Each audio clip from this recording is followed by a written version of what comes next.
الرحمن الرحيم يا أيها الناس اعبدوا ربكم الذي خلقكم والذين من قبلكم لعلكم تتقون الذي جعل لكم الأرض فراشا والسماء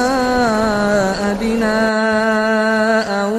وأنزل من السماء ماء